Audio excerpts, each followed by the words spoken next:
¿Qué tal amigos de las diversas plataformas digitales y también del podcast A Detalle? Hoy vamos a platicar de un tema del que todo el mundo está hablando, del que todo el mundo tiene dudas y del que todo el mundo pregunta, y es acerca de las elecciones en Estados Unidos y por qué se tarda tanto en definir quién va a ser el próximo presidente estadounidense, si se queda Trump en la presidencia o si llega el demócrata Joe Biden. Y para hablar de esto, me acompaña en esta videollamada, en esta conversación, Héctor Diego Medina. Él es analista político y nos va a explicar un poco cómo funciona este proceso electoral estadounidense tan complicado y por qué ahora se está tardando tanto. Héctor Diego, ¿qué tal? ¿Cómo estás, Joel? Gracias por invitarme. Oye, fíjate que ha habido muchos memes, mucha información, mucha desesperación, gente, pero no más en Estados Unidos, en todo el mundo que se pregunta eso que precisamente que estás diciendo, ¿no? De qué Claro. está pasando con la elección del país más poderoso del mundo, ¿por qué se tarda tanto? Y la respuesta es porque está tan cerrado en algunos estados que el proceso de contar los votos, que normalmente se da siempre, o sea, este proceso que estamos viendo ahorita en las escenas de gente que está contando uno por uno en estos salones así gigantes y todo eso es normal, eso siempre pasa y siempre se tarda en ese tiempo. Hay dos diferencias en esta elección.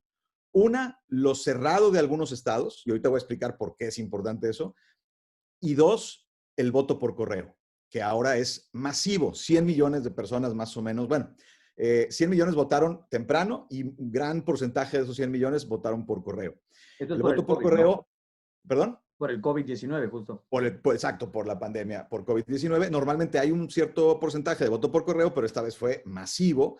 ¿Por qué? Pues por la pandemia. Y sobre todo los demócratas, porque Donald Trump les dijo a su gente que no, que fueran a votar en persona. Y no le importa la pandemia. Pero bueno, el caso de la gente que votó por correo, hay algunos estados como Pensilvania, por ejemplo, que por cada estado tiene su ley electoral. No es como aquí en México que hay una ley electoral nacional. En Estados Unidos son 50 elecciones en una elección presidencial, haz de cuenta, porque cada estado tiene sus reglas, sus leyes y sus diferencias. Entonces, hay estados que no pueden empezar a contar el voto por correo sino hasta el mero día de la elección o incluso hasta la noche. Entonces, imagínate, son millones de votos por correo y tienes que abrir el sobrecito y tienes que checarlo, meterlo en una computadora. Si no jala, pues entonces contarlo a mano. Cada estado también tiene un sistema ahí diferente. Pues eso lleva un buen rato. Y cuando está muy cerrada el margen, pues entonces los medios se tardan más tiempo en decir, en proyectar quién ganó un estado u otro. Entonces tenemos a Pensilvania, ya Michigan y Wisconsin ya quedaron, pero pues también se tardaron un poquito. Está el caso de Arizona, Georgia y por supuesto Nevada, que tanto se han burlado del caso de Nevada, ¿no? Nevada incluso ya dijeron que hasta el próximo jueves van a dar los resultados totales, o al menos máximo hasta el próximo jueves, pudieran tardarse muchos días, ¿no? Entonces, esas son las principales razones. Pero siempre hay conteo de votos durante varios días después de la elección, nada más que no lo vemos porque ya no es necesario, porque ya Claro. mediáticamente se proyecta un ganador. En este caso O sea, no hay tal cosa. como ya normalmente hay un ganador definido, contundente, por así decirlo, ya no Exacto. vemos que se está terminando de contar los votos. Sí, y esto tiene que ver con el sistema del colegio electoral. ¿Por Claro. qué? Porque si fuera como aquí en México, el voto popular normalito, el que gana más votos, gana. Desde la noche del martes hubiéramos visto a Biden como virtual ganador, desde bien temprano del martes. ¿Por qué? Porque el voto popular lo está ganando sin ningún problema, ¿no? Pero no es así. Aquí tienen que irse los estados a declarar cada uno, porque cada uno, como tú sabes, tiene una cantidad de Claro. votos electorales y luego, pues oficialmente en realidad, el triunfo se da el 14 de diciembre, cuando se reúne el colegio electoral y emiten, ahí sí, el voto tal cual. Y entonces oficialmente se da un virtual ganador que luego pasa al Congreso. Y hasta el 6 de enero el Congreso declara ya legalmente a un ganador. O sea, lo que Estados Unidos necesitaría, por así decirlo, es un INE, como en México, un Sin instituto duda. nacional que regule todas las elecciones. Es muy controvertido esto en Estados Unidos, pero mi opinión es que sí. O sea, y la opinión de cada vez más personas allá, porque sí, no hay ninguna autoridad electoral. Eso es increíble, ¿no? Y les Claro. ha funcionado, hasta cierto punto les ha funcionado el sistema, porque hay muy pocas elecciones, o había habido muy pocas elecciones como esta. Los fenómenos están cambiando en Estados Unidos, los fenómenos de población, el tema ahora del populismo. Es decir, ya no es igual en el 2000, hace 20 años, hubo un problema, no exactamente igual, pero en donde en Florida estaban a 500 votos uno del otro, Bush de Gore, y al final, bueno, pues se fueron a las cortes y hasta el 13 de diciembre se esclareció que, bueno, la corte dijo va a ganar Bush, y Al Gore dio su discurso para aceptar la derrota, ¿no? Pero fuera de eso, no ha habido muchas ocasiones en donde estemos varios días esperando y demás, ¿no? Ahora parece que va a ser más común o cada vez más común por la situación del país, por el tipo de polarización, por lo radical que se están haciendo los partidos. Entonces esto podría pasar más. Y en ese contexto, pues qué mejor que tener una autoridad independiente de los estados, de los gobiernos de los estados, e independiente del gobierno federal, pero que sea una autoridad federal que dictamine y que sea la que regule las elecciones. Al final de cuentas, entiendo que muchos americanos dicen, es que los estados van a perder soberanía, es que en Estados Unidos es muy importante eso y demás. Bueno, pueden hacer un sistema en el que tengan instituto, bueno, como aquí en México en parte también, cada estado tiene su instituto estatal. Claro. Pues pueden manejarlo así, cambiar un poquito ahí los procesos, no tiene que ser igual que aquí, ¿no? Pero hacer algo en lo que se regule en lo general, que haya una autoridad electoral federal independiente del gobierno. Ahora, también vemos que Trump abona como a que sea largo este proceso, porque está muy en su postura López Obradorista, por así decirlo, de que si los resultados no me benefician, no, para mí no son válidos, ¿no? Con la diferencia de que en este caso estamos hablando del presidente. O sea, actual, exacto. Digo, si recordamos el 2006, pues era el candidato opositor, ¿no? Tenía toda esa situación en su contra o a su favor, como lo quieras ver. En este caso es el presidente, es el líder el político del país más poderoso del mundo, desacreditando su propio sistema electoral. Ahora, insisto, y aquí quiero hacer una diferencia bien clara, porque puede surgir la pregunta, decir, oye, bueno, si estás diciendo que necesitan un INE porque es un relajo el sistema de Estados Unidos, ¿por qué estás diciendo ahorita que no está bien que Trump lo desacredite? Bueno, es que son dos cosas distintas. Una cosa es que el sistema requiera de una regulación en ese sentido, por lo injusto que puede ser este sistema actualmente.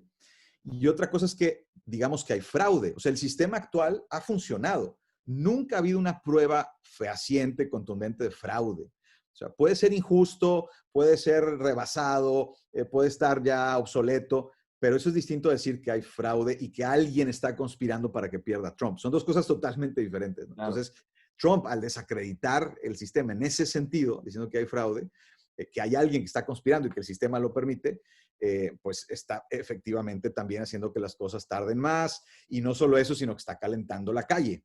Y eso es lo que estamos viendo en algunas. Es peligroso lo que está haciendo. Ahora, Héctor Diego, entonces, ¿cuál sería, suponiendo que esto se aplace, cuál es la fecha límite para que ya sea designado o elegido un presidente en Estados Unidos? Pues mira, en términos legales, si queremos estirarle, pues el 20 de enero, ¿no? O sea, la única fecha en la que sí no puede haber cambios, en la que ahí sí la Constitución es clarísima, es el 20 de enero tiene que estar juramentando el presidente, el próximo presidente o el reelecto del país. Eso no puede cambiar. Ahora, antes de eso, el 6 de enero es una fecha importante porque el Congreso, el nuevo Congreso que entra el 3 de enero, se reúne el 6, 3 días después, para recibir los votos del colegio electoral y entonces declarar a un ganador. Si no hubiera un ganador, si nadie llegó a los 270, que es un escenario factible, que de hecho todavía puede pasar, difícil, pero podría pasar que quedaran 269 a 269. En ese caso, el Congreso vota por delegación, no por diputado, por delegación estatal para ver quién va a ser el siguiente presidente y el Senado vota para ver quién va a ser el siguiente vicepresidente. Esa sería como algo que se podría alargar unos cuantos días más, ¿no? Antes de eso está el que te decía, el 14 de diciembre, que es la fecha en la que se reúne el colegio electoral. Ahora, porque puede pasar que se reúne el colegio electoral y algunos electores, algunos delegados digan, no, yo no emito, sí ganó en mi estado, ganó, por ejemplo, Pensilvania, ¿no? Vamos a suponer que hay un delegado republicano y que dice, pues yo no voy a votar por Biden porque no se me da la gana, ¿no? Hay algunos estados donde hay una multa, lo pueden multar por hacer eso. Y ya, pero no pasa de ahí. Dice, no, pues yo asumo la multa y no me importa y yo voto por Trump. Y vamos a suponer que hay varios que hacen lo mismo porque Trump los convenza o porque hay algún tipo de... La Constitución no dice en ningún lado que los electores tengan que a fuerzas votar por el que ganó. Es un tema que así se ha dado, ¿no? Eh, y bueno, lo multen y tal, pero que no llegue a los 270, pues también estaríamos ante una situación de que el Congreso tuviera que decidir, ¿no?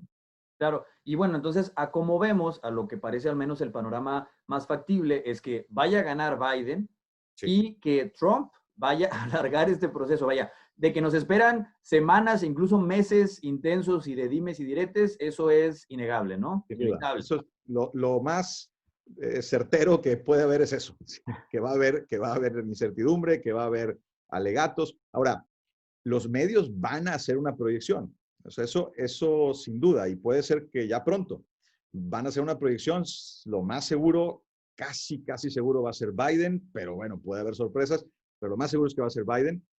Y bueno, de ahí lo que va a pasar es que los demócratas van a celebrar, Joe Biden va a salir a hablar ante la gente, bueno, ante los carros, porque ya ves que Joe Biden hace mítines con carros y demás, de manera responsable por el tema de la pandemia, eh, y va a festejar y va a decir, pues ya soy el presidente electo, vamos a unirnos, va a ser muy presidencial, entonces eso va a generar un cierto ambiente con la mitad, quizá un poco más de la mitad de Estados Unidos. Algo bien importante, Joel, es que varios republicanos e incluso Fox News, que es este medio súper pro-Trump, Ajá. han criticado al presidente en sus dichos y en lo que está, en la estrategia que está llevando. Entonces eso ayuda a lo mejor calme un poquito las aguas. Pero claro, los trumpistas de corazón pues van a estar en la calle, van a estar protestando, va a haber ruido, Trump va a seguir siendo el presidente hasta el 20 de enero. Entonces, pues vamos a escucharlo, va a utilizar su poder. Había rumores por ahí, no está esto confirmado, pero algunos medios estaban manejando rumores de que el secretario de la Defensa estaría ya preparando su carta de renuncia. Eso sería una nota importante, ¿no?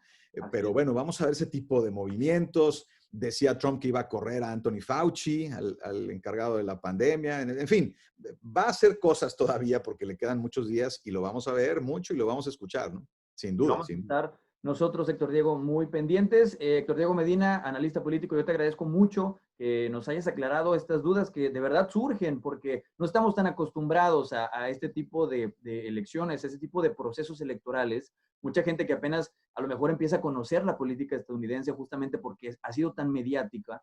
Entonces es muy importante como pues sacar de dudas, ¿no? Y te agradecemos mucho, Héctor Diego. Sí, sí es un proceso sumamente complejo, la verdad. Ojalá que se simplifique, ¿no? Esperemos. Gracias, Joel. Gracias. Gracias a ti y nosotros, bueno, nos escuchamos y nos vemos también en la próxima emisión. Gracias.